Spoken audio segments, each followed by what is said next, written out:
Bellator returns to Dublin's 3 Arena on Friday, February the 25th. It features a massive domestic featherweight bout as 4th ranked Leah McCourt takes on 5th ranked Sinead Kavanagh. And I'm delighted to say Leah McCourt is with us this morning. Leah, how are you getting on? I'm doing good. How are you? Yeah, good. I just realised today is the 25th of January, so we're exactly a month out from the 25th of February. What's the next 4 weeks like for you in terms of making sure that you're as strong as you possibly can be while safely in under the weight? What's that like? Yeah, just continuing to, implement my fight camp, like I've been doing the last kind of 6 weeks, and just training hard, pushing myself hard, and recovering good, and making sure I really peak in fight week. In terms of the specific challenge that Sinead is going to pose for you on the night itself, what are you doing in terms of sparring? Like, is there something specific that she has in her armoury that you're working on at the moment? Yeah, obviously Sinead's a big power puncher, and she's got knockout power, and she's her kind of movement and boxing skill, that's a big asset of hers. So I've been working just kind of, I've got a few different sparring partners in, just kind of imitating that, and just training as hard as I can. I'm really just working on my game more so than focusing on my opponents. What are you working on then? What do you want to bring on the night? I just want to show my kind of just continue to kind of bring out in the cage what I do in the gym. It's a lot of people always say to me, when you fight, you only show like 5% of what you can do, and I think with every fight, it's just getting that bit more comfortable in the cage to kind of like let loose and let your kind of different skill sets out. And we have to kind of learn on the job. It's not like we've been able to fight 100 amateur fights. MMA is so new, so every time you step in the cage, you kind of show a new side to yourself, which is really exciting as well, and that's what really motivates me. When people say that you only show 5% of yourself in the cage, are they right when they say that, do you think? I think so. I think it's very different, obviously, performing and bringing out everything you can do on fight night compared to when you're in training. But the more you do that, the more you kind of can feel comfortable in the cage and in those scenarios, and in the big arenas to kind of just relax and realise like you're there to fight, but you do it every single day in the gym, and not be too overwhelmed by the kind of occasion. So you see it as a form of expression as much as I guess trying to just get the win? Sorry? Do you see it as a form of expression as trying to just get the win? Like obviously, like my all that's in my head ever is winning. But again, you want to put on a good performance. You want to show that you're at that kind of level to be challenging for a title shot. And I think it's important to show a good account of yourself as well as winning. Yeah. It's rare enough that we would see an all-Irish encounter in Ireland in front of a full house. So, like, what part of your thinking is the build-up, the fact that this is going to be such an explosive event for Irish MMA? Do you think about that at all? Are you trying to feed off that? Do you try and keep it at bay? What's that like? Like, whenever I was asked about the fight, it was just immediately I was like that this fight would have to happen in Dublin. It wouldn't happen anywhere else. And we're kind of at that stage in our careers, it's kind of like perfect timing, and it has to happen in the 3 Arena. So I was nothing about excited, because if I was a fan, I would want to watch this fight, striker versus grappler, and we're both from Ireland, and we train hard, we fight hard, and leave it all in the cage. So I just thought it's going to be, a great night. How well do you know Sinead? Yeah, I know her really well. She's helped me out in a camp years ago, coming over to help me spar, and I've done her corner before in Bellator, and like it's never personal for me fighting. It's about myself, and I don't know. It's about my career, and it's the same for Sinead. We'll go and fight our hearts out, and then we'll probably have a drink after. So that's just who we are. We're quite honest, and just work hard, fight hard, and there's no kind of mess or anything around it. There's a psychological switch that you need to flip then at some point on the night, where you go from being, this is somebody who I'm friendly with, I've helped in the past, who's helped me, who I know pretty well, to I actually now need to win this fight by whatever means legally possible. How do you do that? How does that come about, Leah? What do you do? I on fight day, I think the whole progress of, the whole, like, in a fight camp, you're training your mental side even more so than the physical side. So you're preparing yourself to step in the cage and preparing yourself for all those emotions on fight day, the ups and the downs of fight week, and, the weight cut and warming up and walking out to the 3 Arena. And we've both done it before in the 3 Arena. So it's not like it's anything new to us. And I know as soon as the bell goes, we'll both be fighting to win. So it's not, I kind of always go into this kind of zone on fight day that's, I don't like to talk much, just like I feel most comfortable warming up on fight day. I love being in the arena, in the atmosphere, even though you've got a million emotions. This is where I feel most calm. Right, that's a bit mad, isn't it? That actually, it feels like an arrival somewhere comfortable, even though the rest of the world would probably be very uncomfortable with what they're about to do. Yeah, I know. It's so hard to describe. I remember before I headlined the 3 Arena, I was in my hotel room, like right beside the 3 Arena, and I was watching people walking in to watch me fight, and I was like, why can't I be one of those people why do I have to walk in and fight? Like, I was like going to the guys, right, can we get a flight? Right, I want to run away. Like, your head just like goes in a million places, and you're thinking, I could drive to Dublin Airport and not have to do this. So like, so much goes on in your head. It's crazy, but you always, come back to that. I'm going to fight, and it's just it's so addictive, that feeling, that all the 10 million emotions of fight day. And then when you're actually in the ring, it's in the cage itself, and the fight starts. What are your emotions like at that point? Then everything's gone, everything's away. It's just that's the bit that you work so hard for, to kind of capitalize on different situations or scenarios or whatever happens, and that's everything goes away. Then it's just fighting. It's just what you love to do. And look, it's a stupid question, but is that enjoyable, that bit in the fight, when you're actually, because you're getting punched, you're getting kicked, you're getting grabbed, and yet you're saying that it's what you've been doing all of the hard work for. In a weird way, is that actually enjoyable? I don't know if it's hard to say enjoyable. It's like, when you win, it's the best feeling in the world, and when you put on a good performance, it's there's nothing in the world that will come with it. But if you lose, it's like the worst feeling in the world. So it's that the whole experience is enjoyable, but the fight, it's hard to say that is, I don't know. It's weird. It's hard to put into. It's really hard to like kind of communicate it in words.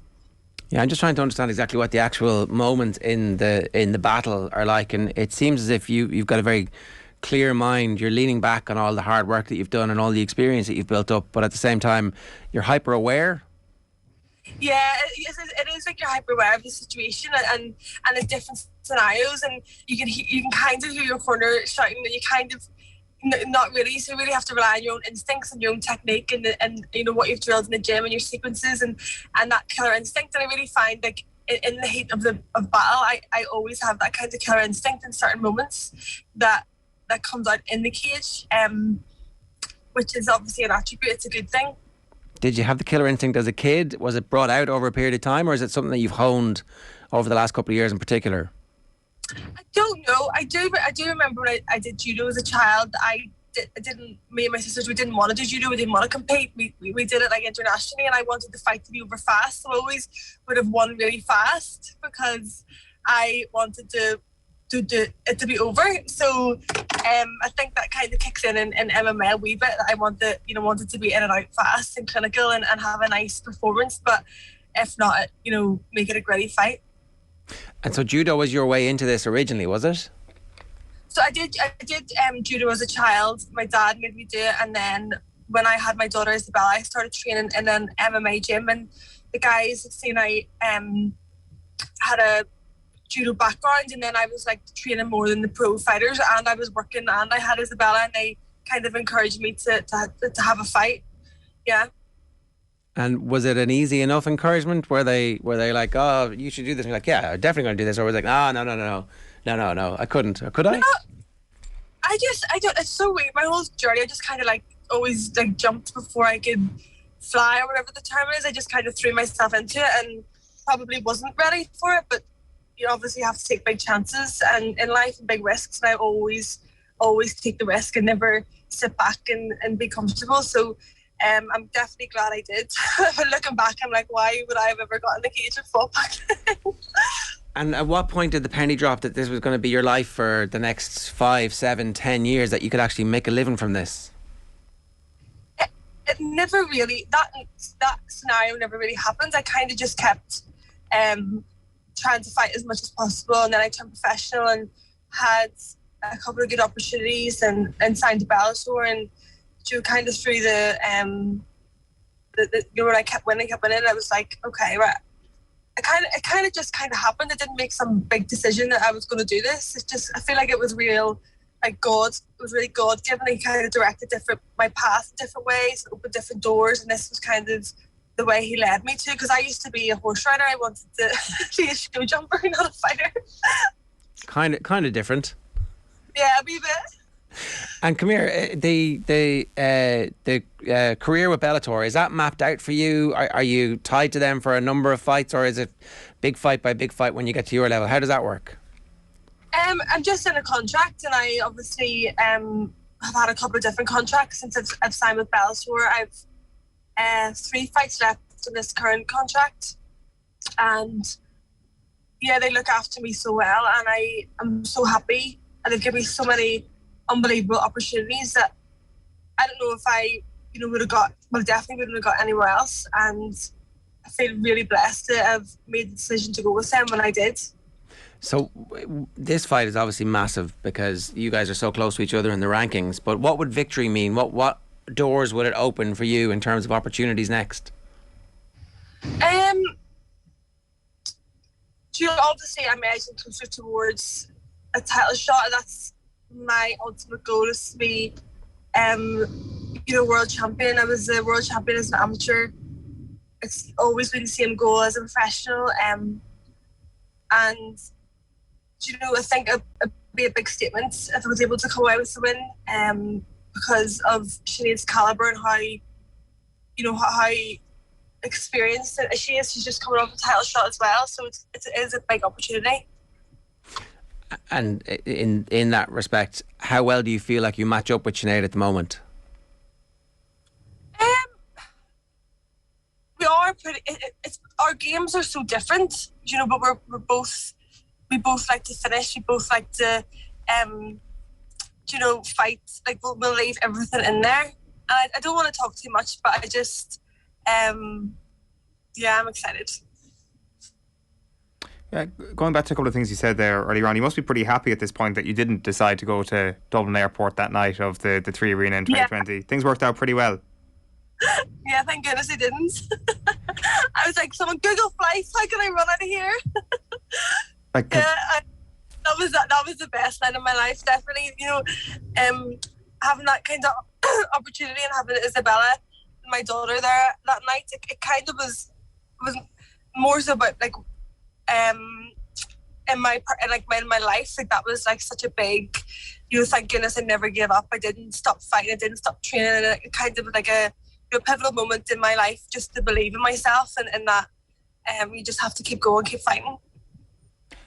Because it was an incredible night. You were the headliner that night. Obviously the home crowd essentially was it was electric for the entire thing. I presume then once you eventually do get into the arena, once you're backstage and listening to what's going on out there, that adds a whole other level of adrenaline to your performance as well.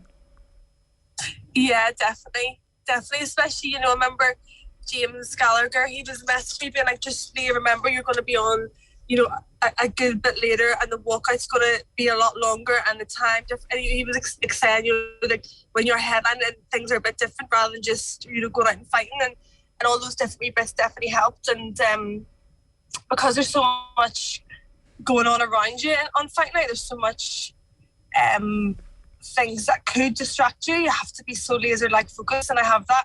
I know I have that, and no matter what's going on around me, I'll be able to focus and just hone in on the job at hand. And I don't really take in the crowd or anything until the fight's over, because I'm so focused on the job I have to do.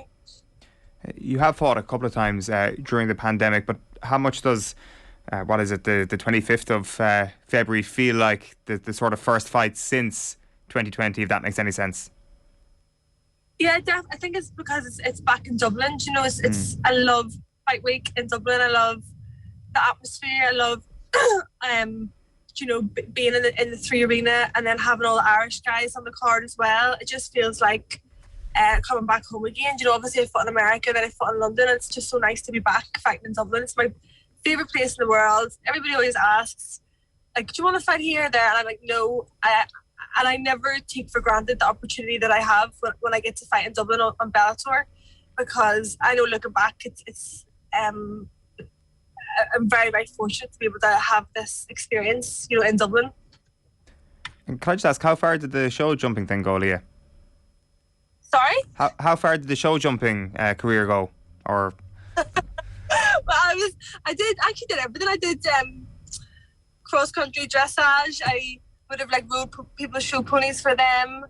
And then what actually happened was like I got an allergy towards horses. So like anytime I went up for horses, my face came out in like hives and lumps. And I kept trying to do it for a couple of years. I just had to stop, had to give up. So I think that was like God's way of pushing me into MMA and not show jumping. It's one hell of a turnaround. I presume that there's no sort of common ground between show jumping and mixed martial arts, or am I wrong? Is there something that you've taken away? There definitely is. It's definitely that. I think horse riding is a little bit more scary because you're not in control of the horse. You're not in control of what might happen. It's a little bit more of the unknown. You know, whereas obviously you're fighting, you've got yourself just to blame if it goes wrong. But definitely you have to have courage to be, to ride a horse to be a show jumper. And everybody used to get me to ride the mad horses, the crazy ones, because I kind of just got on with it. But I definitely take some aspects away, and how I even trained my horses. You know, I used to write out my schedules about how I was going to train them, or like what days, what training, and then I do that now in MMA. So there's some similarities. Certainly the adrenaline rush seems to be fairly similar. Leah, I've one last question. You mentioned God a couple of times there, and I know on your Twitter bio you have saved by grace through faith. Faith is obviously important to you. You feel like this is an important part of your life.